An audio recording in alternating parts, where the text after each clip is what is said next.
proposed by the Government of India to bring down the burden on the common man.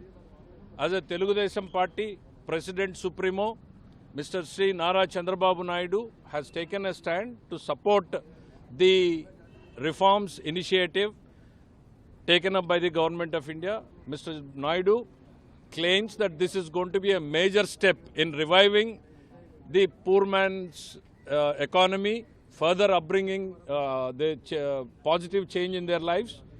In addition to that, it will also expand the Indian economy. So, the Telugu Desam Party, headed by Mr. Chandrababu Naidu, has taken a decision to support positively the GST reforms which are being proposed by the Government of India. Thank you. So what about revenue losses, sir? How will you ensure that the revenue losses are met, and also how will the people of the country actually get the benefit of this? Yeah, the country gets to benefit. For example, I am not quoting anything officially.